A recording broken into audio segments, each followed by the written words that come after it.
Oh shit! The machine hit a tripwire! It's at the perimeter! Holy shit, we gotta go!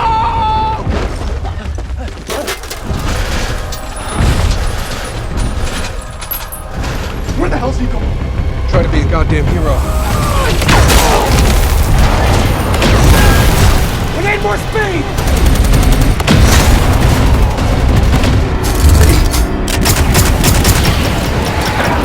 Incoming! Don't fucking quit. The story begins at dawn in Kandahar, Afghanistan. A U.S. Army patrol team called Sapper is leaving the safe zone to help a stranded 10th Mountain convoy. When they reach the convoy, a soldier jumps out of the truck and, while moving to help, asks who the moron responsible for this mess is. Who's the full-fledged moron responsible for this clusterfuck? A soldier from the convoy who is fixing the vehicle fires back, asking who the meathead is. Who's the meathead calling me a moron? You fucked up my morning pass. What are you gonna do about it? Noogie, baby! Wait, you know this guy? This one? Nah, I never met him. Just have the exact same tattoo by coincidence. Really? It's my big brother, numbnuts. They go to check the vehicle. The older brother gets under the car to fix it and asks the younger one why he used stop leak on the vehicle. The younger brother says they do not belong in the back lines and should be on the front lines. He then talks about the Ranger Assessment Selection Program happening in June and asks his brother to join him like they once promised. The older brother first refuses. Rangers are fucking hardcore. I'm fucking old. You're fucking ugly. No, I checked the cutoff. We're good. But just before leaving, he finally agrees. As he walks back to his truck, a sudden missile blast destroys his brother's vehicle. He runs toward it, but another missile explosion throws him to the ground.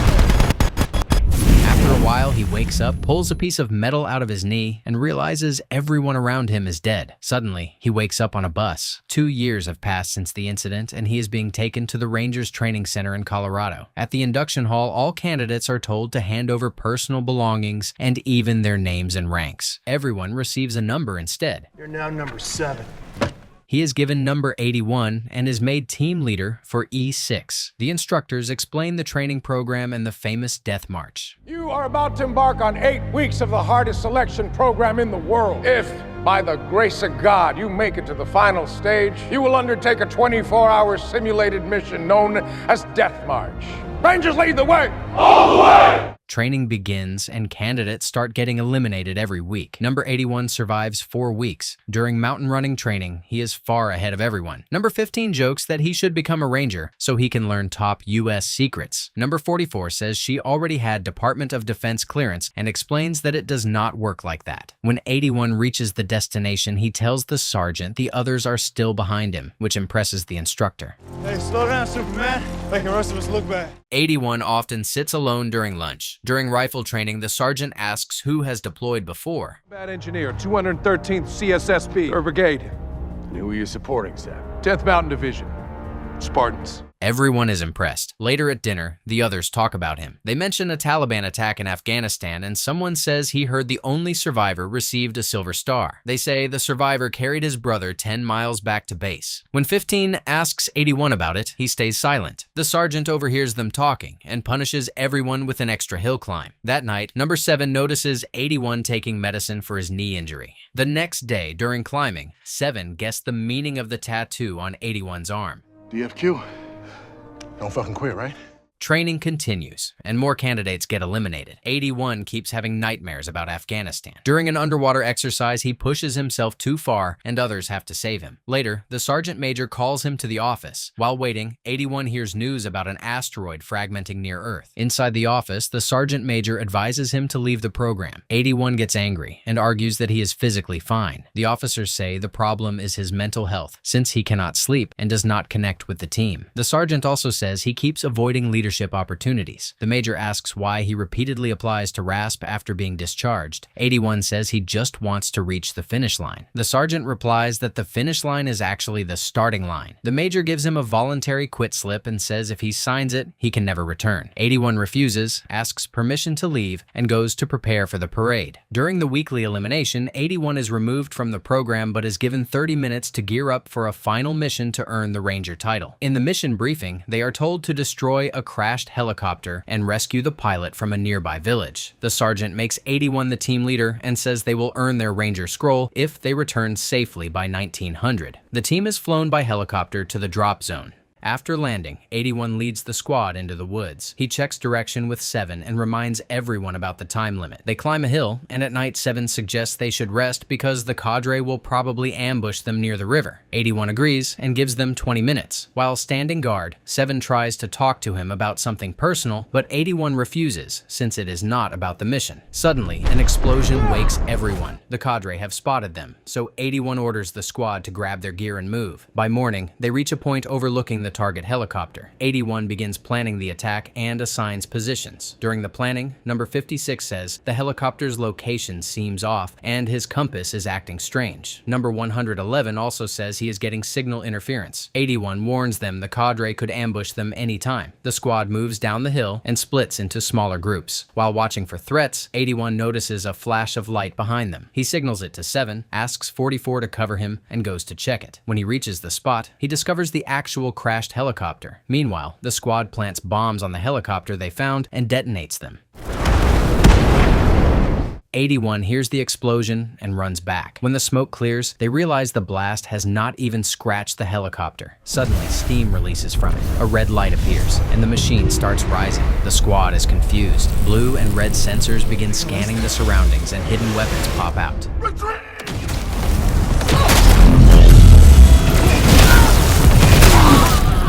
7 runs while the machine targets 44, but 81 reaches in time and saves her. The remaining members run through the woods, but soon reach a dead end. A round metal ball drops near them, scans them, and then explodes. 81 shouts for everyone to retreat, and they jump into a ditch. Some die from the fall. As 81 struggles to move, he remembers the Afghanistan incident. 7 has injured his leg, and 81's fingers are broken, so he cracks them to straighten them. He quiets 15 and asks him to help with 57, who is badly injured with a log stuck through his chest. With 109's help, 81 drags 7 to cover and asks about the others. 7 says they need communication. 81 notices another ditch in the distance. While 109 stays to help 57, 81 goes back to find the radio. On the way, he finds 72's body. He keeps moving and finds 111 as well. He slides toward him and softly calls his name, but when he turns him over, he realizes 111 is dead and the radio is destroyed. In the distance, he sees another injured soldier crawling. Suddenly, he hears heavy thudding sounds and sees the machine approaching the injured man. It scans him and kills him instantly. 81 quickly runs back to the others and reports that 111 and 72 are dead and the radio is gone. He also warns them that the machine is following their trail. At the same time, 57 dies from his injuries. 81 orders everyone to use their ropes, climb down the cliff, and throw away their heavy weapons to move faster. 7 supports the decision and tells everyone to follow their team leader. They rush and descend the cliff. 96 tells 81 to go down first while he lowers 7. As 81 climbs down, he notices his compass acting strangely again. While lowering 7, 96 suddenly sees the machine scanning him from above. The machine immediately shoots him,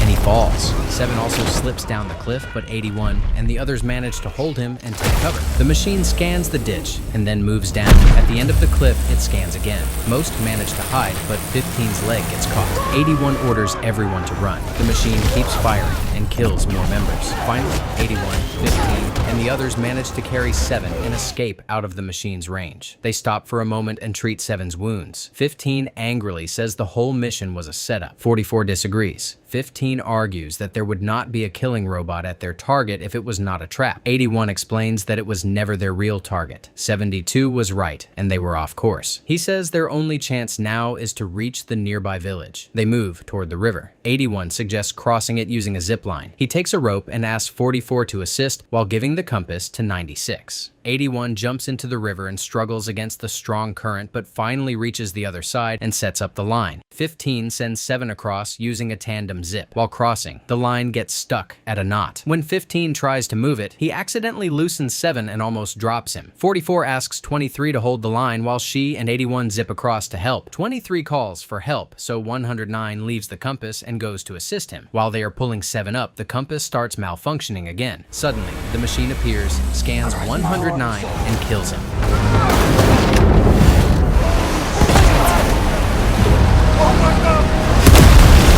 The rope gets tangled around 81's foot and stops him while the others drift away. The machine moves into the river and detects him. 81 cuts the rope just in time as the machine fires several shots, but he dodges them while floating away. He spots 7 in the water and rushes to grab him. 15 warns 81 about an upcoming waterfall, but they cannot avoid it. They all fall down the drop. 81 and 7 crash into the river below, and 81 loses consciousness. Later, 60 and a few others pull him out of the water. 44 says they thought he was dead. 60 explains that he was blown away by the earlier blast and moved west after waking up until he saw them fall down the river. 81 says the river flows east, but the village is west, so they must climb. While climbing, 109 is traumatized, but 81 pushes him to keep moving. When they reach the village, they find it completely destroyed. 81 notices a trail left by the machine coming down from the mountain all the way to the river where they encountered it. He points it out to the squad. 15 asks if that thing really crashed into a mountain and still survived. 60 mentions the asteroid he heard about in the news at the DFAC and suggests the machine might be related to it. 15 wonders if it could be from space. 81 simply says it is definitely not from here. They then hear a man groaning and find the sergeant still alive, but he soon dies. 81 orders everyone to move quickly, but 15 says they need a moment. 81 insists they do not have time.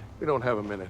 15 snaps back, saying they are human with emotions, not decorated war heroes like him. At this point, 81 finally admits the truth. He says he never actually made it back to base in Afghanistan. He collapsed about 100 yards away and failed to save his brother. The medal he received only reminds him of the worst day of his life. He tells them they must warn the base about the machine. 81 then finds an armored truck and tries to start it. 109 helps him repair it. Meanwhile, 60 and 44 carry 7 inside. 109 says the engine will not start. 15 steps in and explains that the fuel line is dry and needs to be reprimed. When 81 asks how he knows that, 15 says he used to be a wheel mechanic, a 91 Bravo. Soon the armored truck starts. Just then they hear gunfire from the machine again. Everyone rushes inside. 15 notices the truck has no ammunition and runs to grab some. While collecting it, he suddenly sees the machine approaching. He runs back with the ammo, but the machine shoots him down. 81 grabs the ammo and they drive away. 44 reverses the truck at full speed while 60 fires at the machine, but the bullets bounce off its armor. 81 tells her to drive faster. The machine stops and launches explosive balls toward them. 44 dodges them and drives downhill into the forest. For a moment, it seems like they have escaped. They enter a narrow passage between 2 cliffs. Suddenly, the machine jumps down from the cliff in front of them and fires a powerful blue laser. 44 barely manages to dodge it and keep driving. 60 continues firing while the machine chases them and damages the truck. Inside the truck, 81 finds weapons and missiles. He gives a gun to 109 to fire from the door while he uses a missile launcher through a hole in the armor. During the attack, the machine's blue laser hits 109 and blows off his arm. 7 falls out of the truck and 81 tries to grab him but cannot. Finally, 81 fires a missile at the nearby cliff, causing a rock slide that traps the machine. He tells them to stop the truck, but 44 and 60 are badly injured and lose control. The armored vehicle crashes into a rock. 81 later wakes up from the crash and briefly sees a vision of his brother. When he looks around, he finds everyone else dead. He goes to check the machine and removes the rocks covering it, but only finds a broken piece. Looking around, he realizes the machine is sending signals into space. He wonders who it is communicating with. Nearby, he finds 7 still alive and quickly checks his pulse. Suddenly, the weapons in the armored truck begin firing automatically. The machine stops sending signals, scans the truck, and starts moving toward it. 81 quickly drags 7 away from the area. Rain begins to fall as he struggles to pull him along. Exhausted and frustrated, he punches the ground in anger. Just then, his watch beeps, signaling that the timer he set earlier has finally run out. 7 eventually wakes up and tells 81 that he once served in an air assault mission with a soldier who had the same tattoo. 81 immediately asks if he knew his brother. 7 nods and says he actually tried to tell him earlier. He explains that 81's brother always used to brag about becoming a ranger together with him. 81 quietly replies that he only became a ranger because he wanted to finally sleep peacefully. 7 then asks him if he still thinks he failed his brother. He adds that the important thing is that 81 never quit. At that moment, the blue scanning lasers of the machine appear again nearby. 81 says that the machine also never quits. Looking around, 81 notices a construction crane in the distance and quickly comes up with a plan to destroy the machine while it pilot is venting. He places 7 beside a tree and tells him to stay there and wait. Then he rushes to the construction site. There, he finds a bulldozer and climbs inside. After searching the area, he discovers explosives and then goes to the control room, where he finds a remote that can activate the crane's elevator. Meanwhile, the machine moves through the woods searching for them. Suddenly, it detects a flare rising into the sky from the construction site and rushes toward it. When it reaches the site and stands at the edge of the cliff, it scans the area but cannot find anyone. Just then, the explosives placed at the cliff explode, causing the machine to fall down to the construction site below. 81 immediately uses the bulldozer to push the machine toward the edge and then activates the crane, dropping large rocks on top of it. The machine activates a propeller to resist and pushes the bulldozer away. As the machine moves toward him, 81 quickly uses the crane's lifter to push it back under the falling rocks again. Eventually, the machine begins overheating. In a last attempt to stop him, it shoots at the construction tower, trying to collapse it on 81. He manages to escape just in time. The machine finally overheats and explodes. As it breaks apart, several bombs fall out of it. Realizing what is about to happen, 81 runs away and barely escapes the massive explosion that follows. Later, 81 is seen carrying 7 back to the base. Rangers are rushing around dealing with the aftermath and recovering bodies from the battle. The sergeant major sees 81 and greets him, then asks about the rest of the team. He apologizes for not being able to reach them earlier and explains that they lost half the battalion just to secure the base again. He says they managed to stop the first wave of attacks. 81 asks how many enemies there are. The major replies that it looks like a global invasion is underway. At the same time, a news report explains that what NASA first believed to be a group of asteroids actually turned out to be pods that transformed into machines. These machines began attacking civilian and military systems all over the world. Although global militaries managed to stop the first attacks, reports say that tens of thousands more pods are still on their way to Earth. Countries across the world are now joining forces to launch a massive defensive program. No one knows why these machines have come, but the world is preparing for war. After medical examination, 81 is taken to the sergeant major again. The major asks how he managed to destroy one of the machines without proper weapons. 81 calmly explains that every machine has limits. If their venting system is blocked, they eventually overheat and explode. The major thanks him and says everyone in the base is already talking about what he did. He hands 81 his ranger badge and asks him to say a few words to the other soldiers. Later, 81 stands in front of fellow rangers and gives a short speech telling them that rangers never quit. In the final scene, 81 and many other rangers board helicopters as the global mission begins. While flying out, one ranger asks another soldier what 81's real name is. No one knows, but maybe it's Jack Reacher.